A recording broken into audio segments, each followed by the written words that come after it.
The Tuesday morning sun was a cold needle pressing through the kitchen window. I sat alone, watching the steam rise from my coffee, while the house hummed with a hollow, empty silence. Then my phone buzzed, vibrating against the oak table like a warning. My son said, "Don't expect us for Christmas Day. We're going to my wife's parents. They're more important." I closed his bank accounts. The next morning he stood at my doorstep, his face a pale mask of confusion and growing fury. I did not open the door immediately. Instead, I watched him through the security glass, noting the way his hands trembled in his pockets.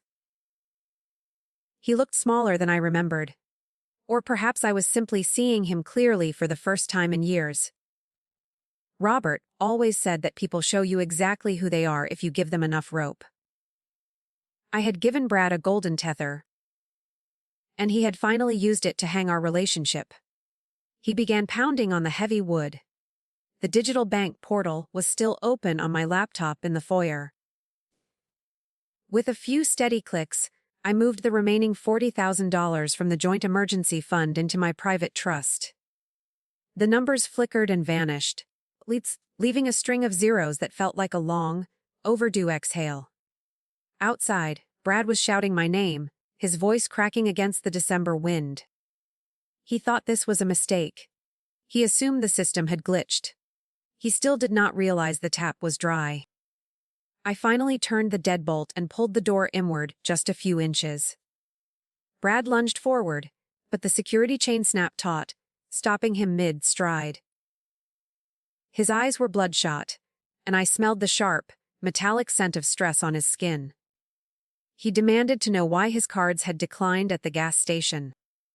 Carol was waiting in the car, her silhouette a dark, motionless shape behind the windshield. She was watching her investment crumble in real time. He looked desperate. "The money was for my son," I said, my voice as flat as the winter horizon. "But you told me I don't matter." He started to stammer, reaching for a lie about stress and work pressure. I watched his eyes dart toward the laptop on the table. He wasn't looking for a hug or a reconciliation. He was calculating the distance to the keyboard. It was a cold realization. My grief over his message was replaced by a sharp, crystalline sense of total and absolute clarity. I reached out and slowly began to close the door against his pleading face. He tried to shove his boot into the frame, but I leaned my weight into the wood until he winced and pulled back. There was no more warmth left in this house for him.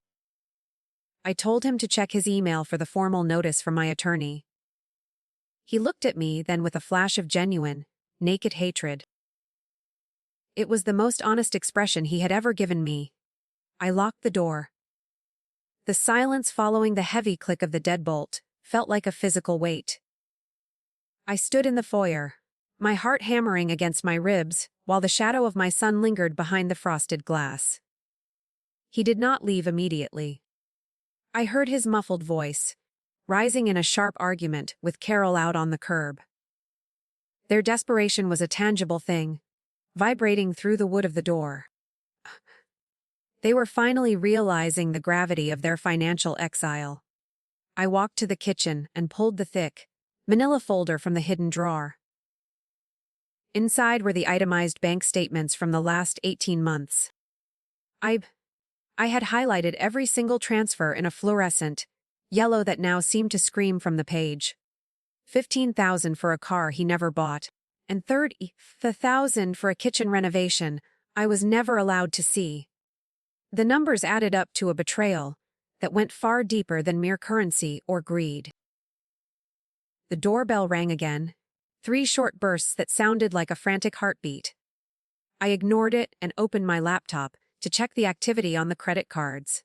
Brad was an authorized user on the primary account I used for household expenses. I watched the screen refresh as a notification popped up for a declined transaction at a local jeweler. My stomach twisted into a hard knot of cold fury. He was trying to buy his way out. "Mother, please open the door," Brad shouted through the mail slot. His voice sounded thin and brittle. I did not move from the table. I watched him through the side window as he paced the driveway like a caged animal. Carol remained in the car, her face illuminated by the blue glow of her smartphone. She was likely checking their remaining balances and finding only dust. They had built their entire lifestyle on the foundation of my blind, motherly devotion. I reached for my phone and dialed the number for Detective Morris. He had left his card on my porch weeks ago, after the bank flagged the unusual activity. I told him my son was currently trespassing on my property and trying to use deactivated accounts. My voice remained steady, though my fingers were ice cold. He promised to send a patrol car to clear the scene within 10 minutes. The transition from mother to witness was sudden and utterly irreversible. Outside, the air began to change as the first few flakes of December snow drifted down. Brad stopped pacing and looked toward the street, his expression shifting from anger to a visible, shivering fear. He saw the cruiser turning the corner before I did. The flashing lights painted the interior of my living room in rhythmic pulses of red and blue. He did not run. He simply stood there with his shoulders slumped. The debt was finally coming due. The officer stepped out of the car and gestured for Brad to move toward the sidewalk. Carol finally exited the vehicle, her expensive heels clicking sharply on the frozen pavement as she began to scream. She pointed a manicured finger at my window, her face contorted in a mask of pure, unadulterated rage. She shouted something about a secret debt that Brad had hidden from everyone. My hand shook as I gripped the edge of the kitchen table.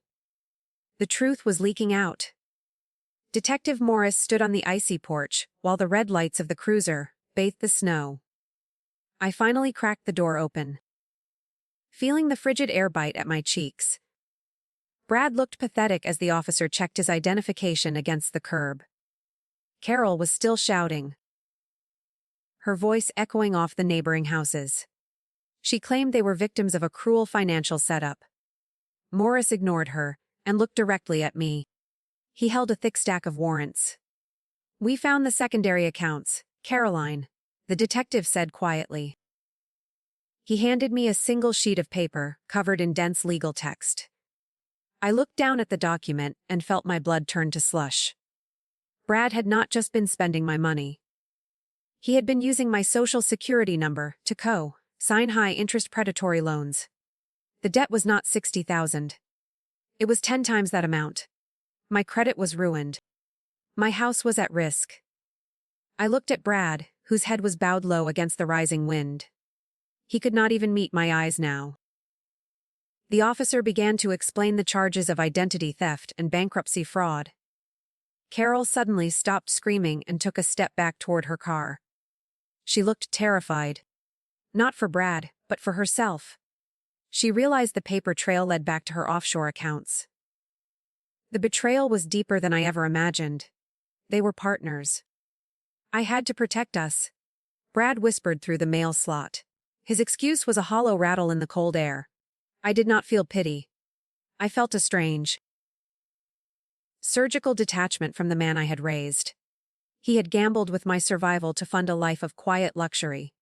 I stepped back and tried to close the door. A heavy hand blocked the frame.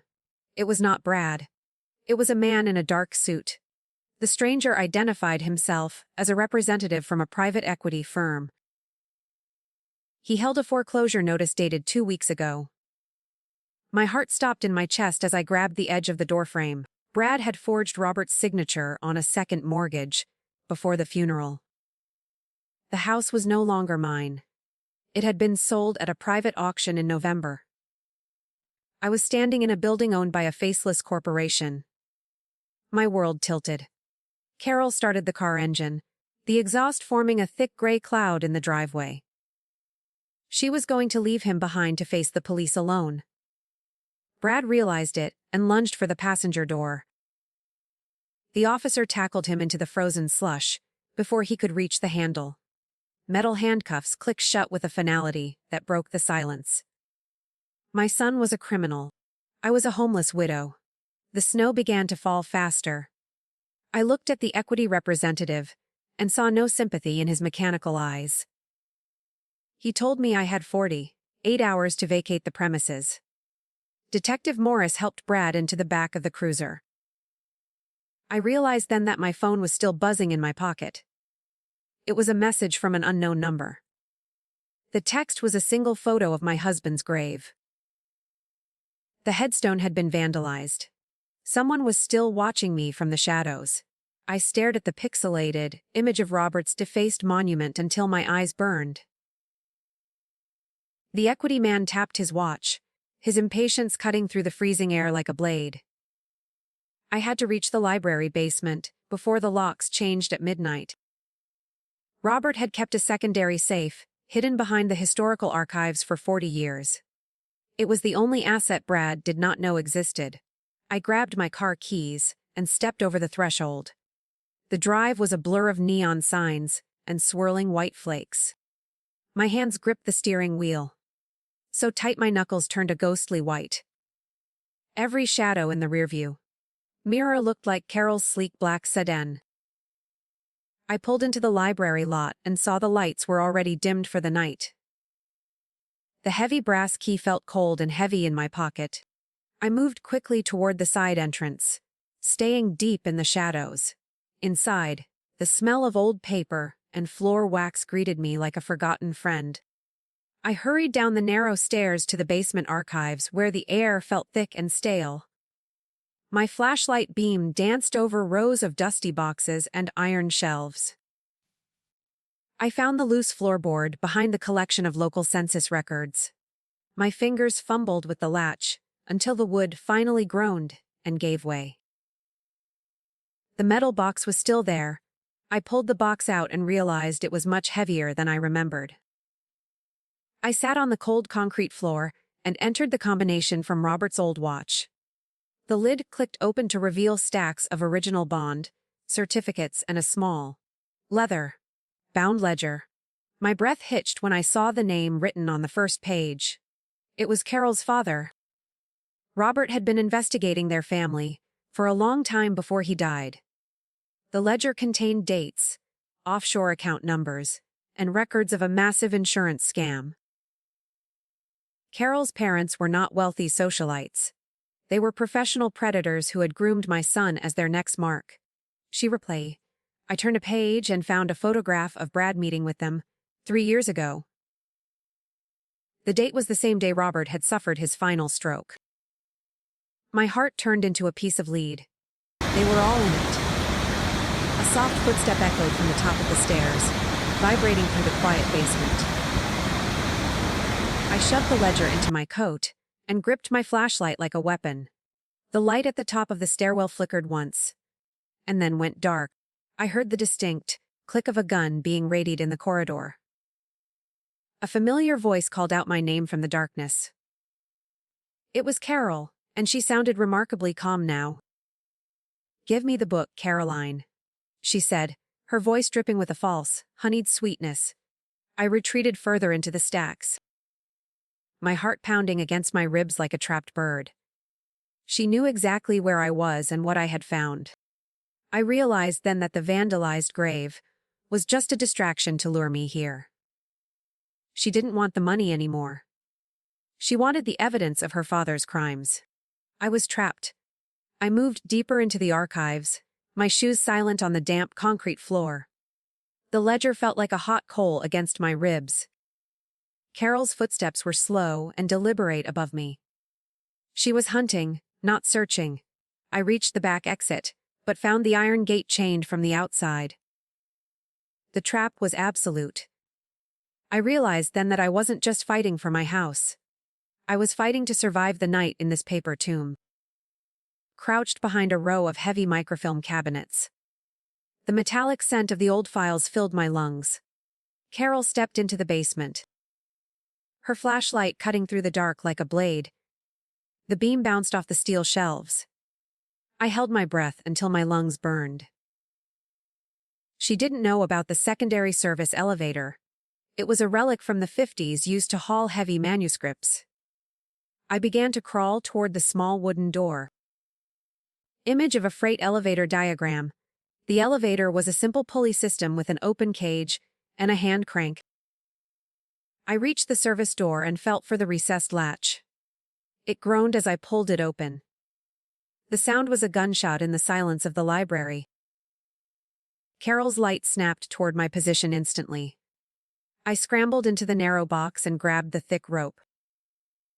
My muscles screamed as I pulled with every ounce of my remaining strength. The cage jerked upward just as Carol reached the shaft. She fired a shot that sparked against the metal frame. I didn't scream. I kept pulling. The platform rose slowly through the floorboards. I emerged in the darkened staff lounge on the second floor. The room was cold and smelled of stale coffee.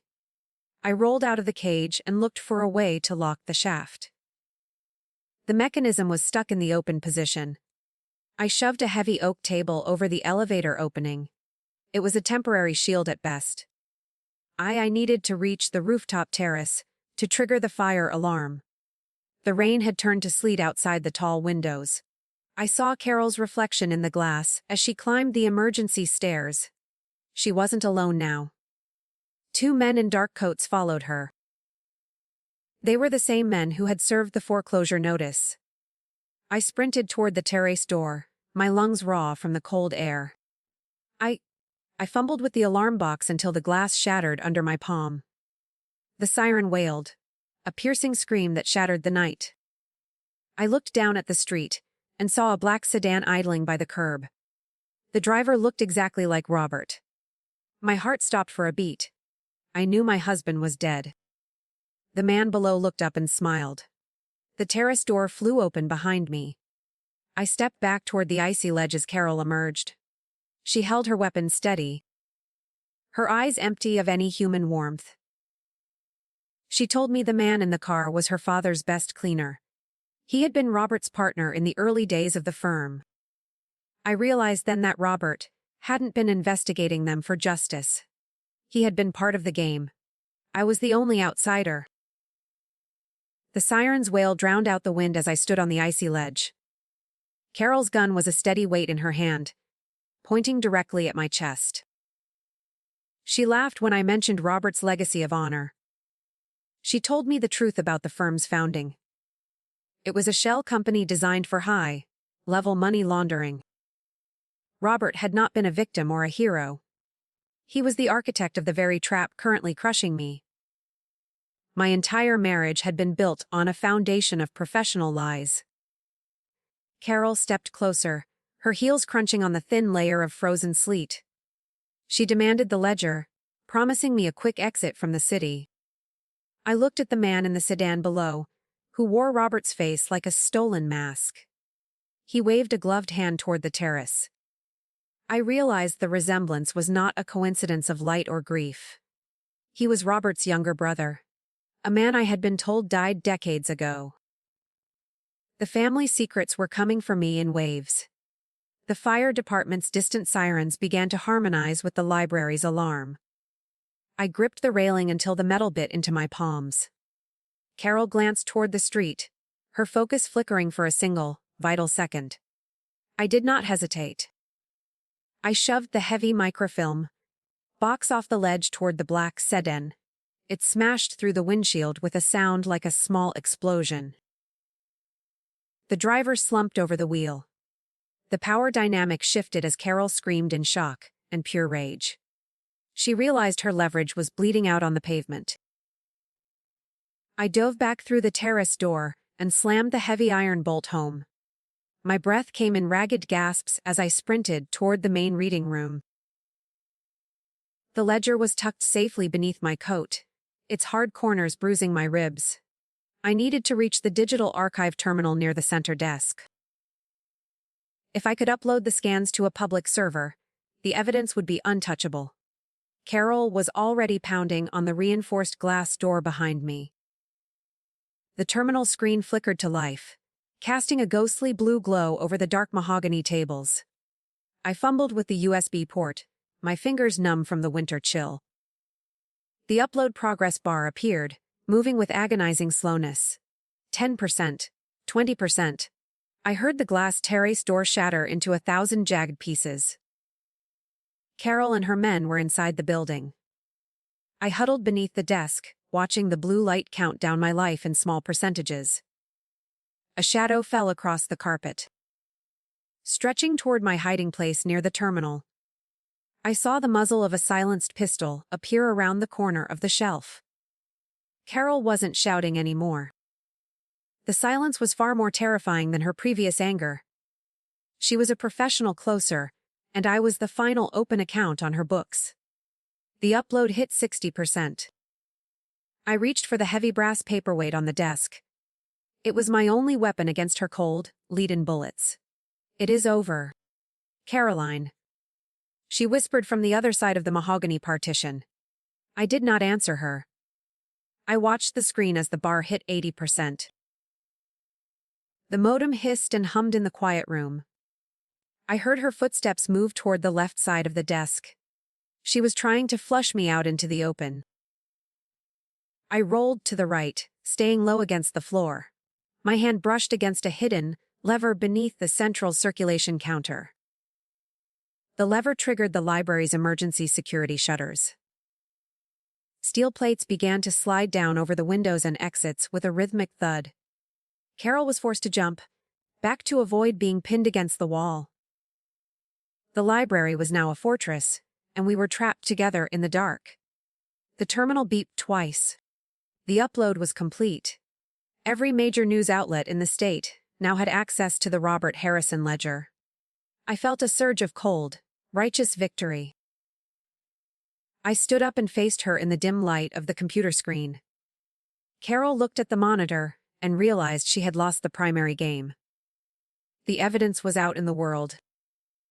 Beyond her reach, she lowered her gun, her expression shifting into something calculating and hollow.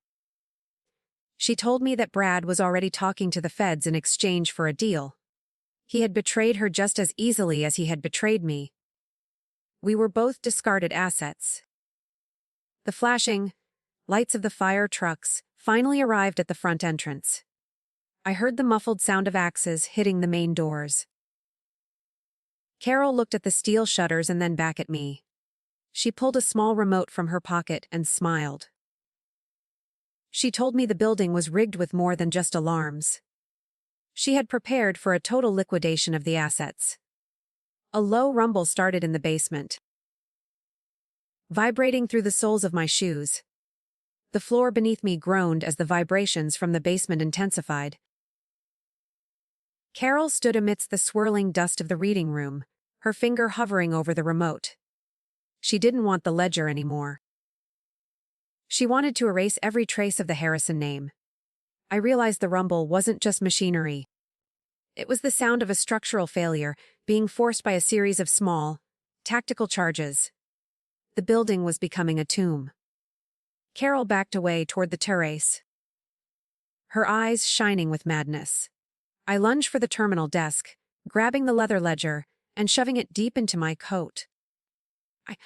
The heat from the stairwell was beginning to rise through the floorboards. I needed a way out that didn't involve the steel, shuttered front doors. I remembered the old cold chute in the mechanical room. It led directly to the alley behind the library. If the charges hadn't reached the east wing, I might have a chance. I ran toward the service door as the ceiling cracked. The mechanical room was a labyrinth of hissing pipes and iron boilers. Steam filled the air, making it nearly impossible to see more than a few feet ahead. I found the chute door behind a stack of rusted oil drums. It was narrow and coated in decades of black soot.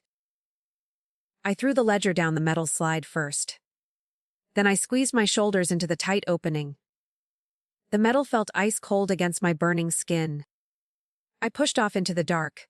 I tumbled onto the frozen asphalt of the alley, gasping for breath. The ledger lay a few feet away in a puddle of slush. Above me, the library was a silhouette of flickering orange light and black smoke. I grabbed the book and looked toward the street. Carol was standing by the wreckage of the black sedan. She was pulling her father's brother from the driver's seat. She looked at me across the snow, her face a mask of pure, murderous hatred. "You should have stayed inside, Caroline," She screamed over the roar of the fire. She reached into her waistband for a second weapon. A sudden flash of white light blinded us both, as a flashbang detonated between us. I fell back against the brick wall, my ears ringing with a high, sharp whistle. Figures in tactical gear swarmed the alley from both ends. They weren't local police. These men wore federal insignias on their chests. Brad had finally told the truth to the right people. A hand grabbed my shoulder and pulled me behind a dumpster. It was Detective Morris, but he looked different now. He wore a heavy ballistic vest and carried a short, barreled rifle. He told me to keep my head down and hold on to the evidence. The feds had been trailing Carol's father for 6 months. They used Brad's arrest to squeeze the final details out of him. My son had traded his wife's life for a shorter sentence. The betrayal was complete and systemic. Carol fired wildly into the darkness of the alley. The federal agents returned fire with disciplined, rhythmic bursts. I saw her spin and fall near the rear tires of the sedan. She didn't move again. The remote she had been holding skittered across the ice toward Morris. He stepped on it, crushing the plastic housing under his boot. The low rumble in the library stopped.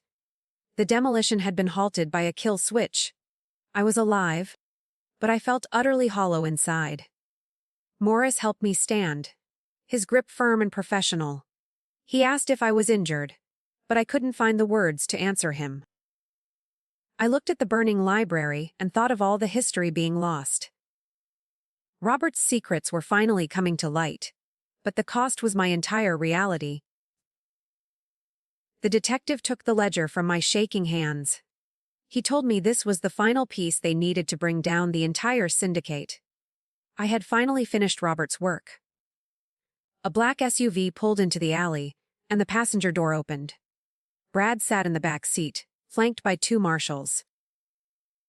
He looked at me through the window, his face bruised and tear-streaked. He tried to speak, but the glass was too thick for me to hear his apologies. I didn't want to hear them anyway. He had known about the charges in the library. He had sent me there as bait to ensure Carol's capture. He was his father's son. The agents began to clear the area as the fire department finally broke through the shutters. The library was a skeleton of charred wood and smoke. I stood in the alley, watching the snow fall on Carol's motionless form. I had lost my home, my husband, and my son in a single night of fire and ice. But as I turned toward the waiting ambulance, I felt a strange, quiet peace. The lies were gone. I was alone, but I was finally free. The ambulance doors hissed open, offering a sterile sanctuary from the freezing alley. I climbed inside, clutching the small, leather-bound ledger like a holy relic. The paramedics began to check my pulse. But my eyes remained fixed on the charred skeleton of the library. Smoke curled into the heavy sky, carrying the last of Robert's secrets into the atmosphere. The federal agents moved with a cold, mechanical efficiency. Everything I once believed was a lie. My life was starting over in the back of a truck. The lead investigator, a man with tired eyes, stepped into the ambulance. He pulled a heavy plastic bag from his coat. Inside was a small, silver key recovered from Carol's body. He told me it belonged to a private vault in the Cayman Islands. My heart skipped a beat as the realization settled in my chest. Robert had hidden one final safety net for me. It was not a legacy of crime, but a secret plan for my absolute freedom. The truth was finally surfacing. "You are safe now, Caroline," the investigator said. I watched as he labeled the silver key as evidence. I realized then that my son's betrayal had actually saved me from a darker fate. If Brad had not been so greedy, I might have lived the rest of my life in a beautiful, hollow cage. The legal system would take years to untangle the Harrison estate. But I had the one thing that truly mattered. I had the ledger and the truth it contained about everyone. 3 weeks later, I sat in a small cottage overlooking the coast. The air was salty and sharp, a stark contrast to the stagnant dust of the library archives. I opened a new bank account with the funds recovered from the Silver Key Vault. The numbers on the screen were substantial enough to rebuild my life twice over. Brad wrote me from his prison cell every Tuesday. I never opened the letters. I simply placed them in the fireplace and watched them burn. My reflection in the window looked different now. The lines around my eyes were not from grief, but from a new, hardened resolve. I had spent decades being a wife and a mother. Now, I was simply Caroline. I picked up the morning paper and saw Carol's father had been extradited for his role in the insurance scam.